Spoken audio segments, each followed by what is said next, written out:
Hello दोस्तों, स्वागत है आपका आपके अपने चैनल ट्रिकी जीके पर। दोस्तों, आज से हम हिंदी शुरू करने जा रहे हैं। हिंदी में वर्णमाला शुरू करेंगे हम। तो दोस्तों, हमारे पास समय बहुत कम है।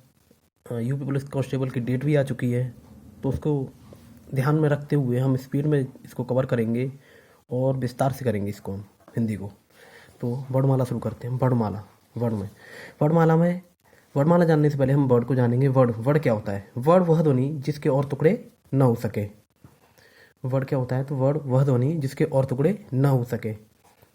जिसमें नेक्स्ट पॉइंट पढ़ेंगे हम क्या, तो वर्डों की कुल संख्या। अगर कुल संख्या की बात आती है तो कितने? 52, 52।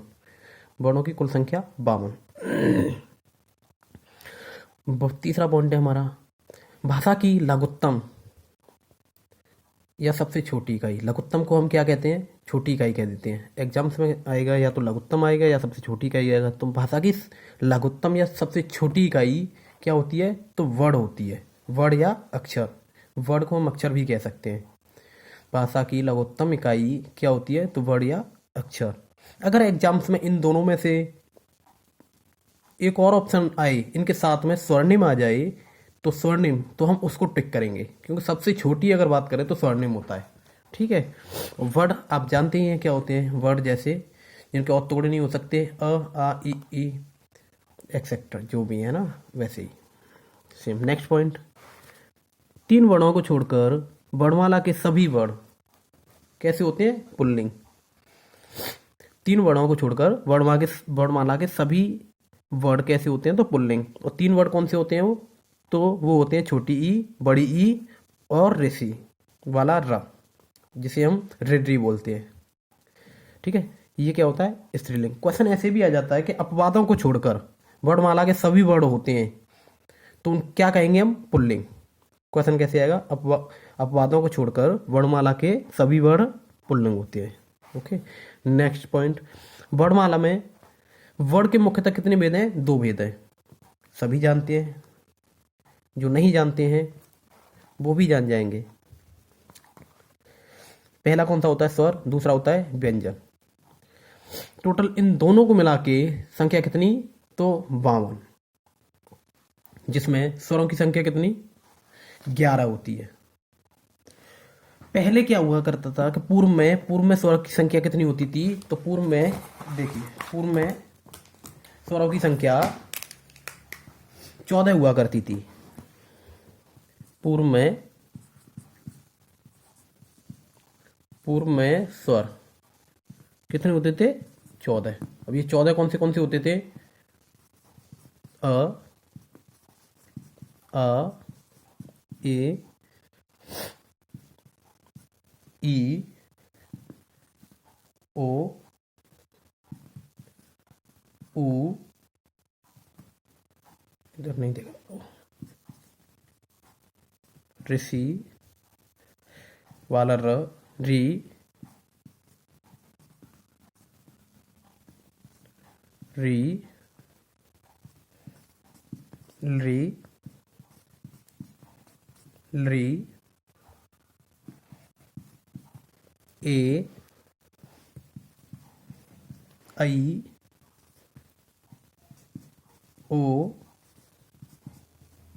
औ। तो हम काउंट करें इनको, हम कितने होते हो गए ये? 1 2 3 4 5 6 7 8 9 10 11 12 13 14। टोटल कितने हुए ये? 14। तो वर्तमान में इनकी संख्या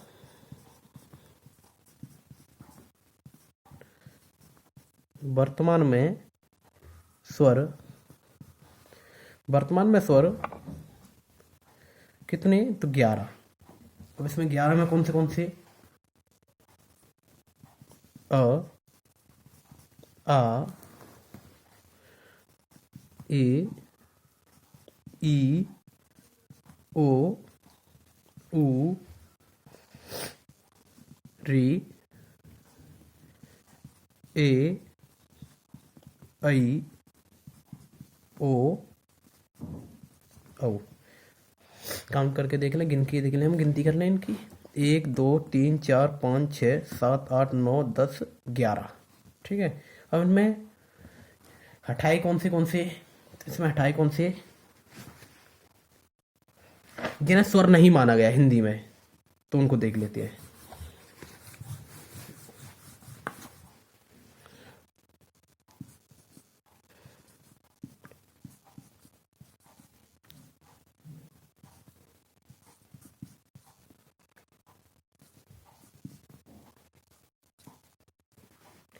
जिसमें री का केवल ह्रस्व बनता है, ह्रस्व बनता है, दीर्घ नहीं बनता। लरी की बात करें तो ह्रस्व प्लस दीर्घ दोनों बनाए जा सकते हैं, लेकिन इन सभी का यूज, इन सभी का यूज कहाँ किया जाता है? तो अब संस्कृत में किया जाता है केवल। अब इन सभी का यूज कहाँ किया जाता है? केवल संस्कृत में। ठीक है, समझ में आया यहां तक? चलिए आगे बढ़ते हैं। नेक्स्ट, भाषा की सबसे छोटी सार्थक इकाई की बात करें हम तो शब्द होता है। सार्थक, सार्थक मीन्स क्या होता है? तो सार्थक वह होता है जिसका कोई अर्थ निकले, हम उसे सार्थक कहते हैं। जैसे कि हमने कोई शब्द वर्ड लेके और फिर उनको मिला के क्या बना दिया? एक शब्द बना दिया। अब इसका अर्थ निकल रहा है तो ये सार्थक शब्द है। जैसे कमल, कमल से हमें समझ में आया कि ये एक फूल है, तो यानी ये इसका सार्थक अर्थ है। अगर हम कोई वर्ड ऐसे लिख देते मकल और इसको हम ऐड करके लिख देखते तो इसका अर्थ निकल रहा है क्या? मकल, मकल क्या होता है मकल? पता नहीं, तो यानी ये एक सार्थक शब्द नहीं है।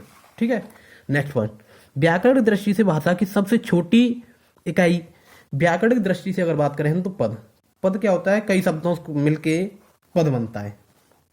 नेक्स्ट पॉइंट, पूर्ण अर्थ की दृष्टि से भाषा की सबसे छोटी इकाई क्या होती है? वाक्य। पूर्ण अर्थ, पूर्ण अर्थ का मतलब क्या है? वाक्य हम जानते हैं, आइए हम वाक्य जानते हैं। वाक्य क्या है? जैसे हमने राम आगरा जाता है, तो ये क्या है? ये एक पूर्ण वाक्य है, क्योंकि हमें यहां पता चला राम आगरा जाता है। अगर इसमें अगर ये होता कि राम आगरा, क्या राम आगरा, केवल राम आगरा। अब यहां से हमें कुछ समझ में आ रहा है? कुछ भी समझ में नहीं आ रहा। अगर यहाँ पूरा शब्द लिख दिया जाए, जैसे राम आगरा जाता है, यहाँ हमें क्या पूर्ण अर्थ मिल गया है ना। तो पूर्ण अर्थ की दृष्टि से सबसे छोटी इकाई क्या हो गई? वाक्य। ठीक है, एक नोट पॉइंट है जिसमें हिंदी की लिपि पूछ ली जाती है कि हिंदी की लिपि कौन सी है? तो कौन सी है? देवनागरी लिपि होती है। ठीक है, नेक्स्ट आगे आते हैं हम। तो वर्णों को दो प्रकार से डिवाइड किया गया था, जिसमें वर्ण स्वर और व्यंजन में। इसको आगे हम पढ़ेंगे। स्वर की उत्पत्ति के आधार पर पढ़ेंगे। उस स्वर की उत्पत्ति के आधार पर दो भेद होते हैं। स्वर के कालमान, उच्चारण काल कहना है, उच्चारण समय कहना है या मात्रा कहना है, उनके आधार पर कितने भेद? 3 भेद। उच्चारण स्थान के आधार पर कितने?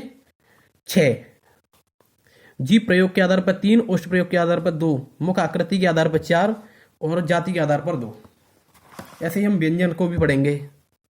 तो सामान्य आधार पर पढ़ेंगे हम व्यंजन, प्रयत्न के आधार पर भी पढ़ेंगे, घोष के आधार पर पढ़ेंगे कितने? 2 प्रकार के, सघोष और अघोष। प्राण के आधार पर 2 अल्पप्राण और महाप्राण। उच्चारण स्थान के आधार पर पढ़ेंगे। और विशिष्ट वर्ड, कुछ विशिष्ट वर्ड हैं जिनको विशिष्ट नामों से जाना जाता है। चलिए आगे बढ़ते हैं हम। आइए स्वरों पे आते हैं। स्वरों को हमने डिवाइड किया उत्पत्ति के आधार पर। उत्पत्ति के आधार पर अगर पूछे कि स्वर के कितने भेद, तो उत्पत्ति के आधार पर स्वर के 2 भेद होते हैं। पहला भेद क्या है? तो मूल स्वर, दूसरा संधि स्वर। मूल स्वर, मूल स्वरों की बात करें तो संख्या कितनी होती है उनकी? 4 होती है। मूल स्वर कितनी? 4। अ, ई, उ और री। अ, ई, उ, री। ओके। संधि स्वर की बात करें, इनकी संख्या कितनी होती है? तो इनकी संख्या 7 होती है। और भेद की बात करें तो कितने भेद? 2। ठीक है।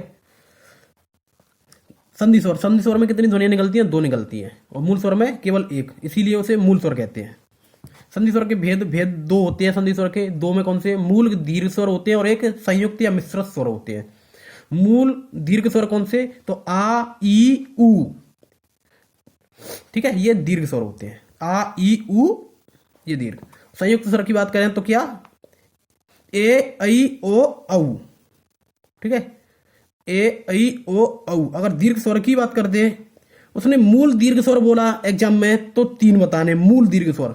और केवल दीर्घ स्वर की बात करें तो कितने, 7 होते हैं टोटल, 4 और 3 7। ठीक है, इसमें एक नोट पॉइंट है, ये नोट पॉइंट हम जानेंगे जो अभी हमने बताया था वहां के री का दीर्घ नहीं बनता, री का दीर्घ नहीं बनता। ठीक है, कहां पे नहीं बनता, तो हम हिंदी की बात कर रहे हैं, है ना। री का दीर्घ नहीं बनता हिंदी में। ओके, ठीक है। आइए नेक्स्ट, स्वर के भेद कालमान के आधार पे। कालमान के, अगर एग्जाम में कालमान आ जाए, मात्रा आ जाए, उच्चारण काल आ जाए, उच्चारण समय आ जाए, किसी के भी आधार पे आ जाए, आपसे पूछे तो कितने बताने हैं, हमें 3 बताते हैं। तो कौन से होते हैं, ह्रस्व, दीर्घ और प्लुत। ह्रस्व स्वर, दीर्घ स्वर और प्लुत स्वर। ह्रस्व स्वर में कौन से तो ह्रस्व स्वर में अ, ई, उ और री, जो कि हमारे मूल स्वर भी है और इन्हें ह्रस्व स्वर भी कहते हैं। इसको ह्रस्व स्वर को, इन सभी को किस किस नाम से जाना जाता है, तो देखो मूल स्वर नाम से जाना जाता है, लघु स्वर से और एक मात्रक से। अगर आपसे एग्जाम में पूछ ले कि मूल स्वर कौन कौन से है या कौन सा है, ऑप्शन देगा उस प्रकार से, लघु स्वर कौन सा है, एक मात्रक स्वर कौन सा है, इस प्रकार से इनमें से एक होगा और बाकी अदर में से कितने, इनमें से 3 होंगे। और पूछेगा कि इनमें से एक मात्रक स्वर कौन सा है, तो जो इसमें से होगा वो एक मात्रक स्वर। ओके, 30 स्वरों की बात करें तो संख्या कितनी, 7, जो आ, ई, उ, ए, ऐ और ओ औ। ठीक है, इनको हम संधि स्वर भी कहते हैं, गुरु भी कहते हैं और इनको द्विमात्रक भी कहते हैं। ठीक है, फिर आते हैं हम प्लुत स्वर। प्लुत, प्लुत क्या होता है, तो ये ओम वाला होता है, जिसमें जो कि हम ओम में लगाते हैं, हम राम में लगाते हैं।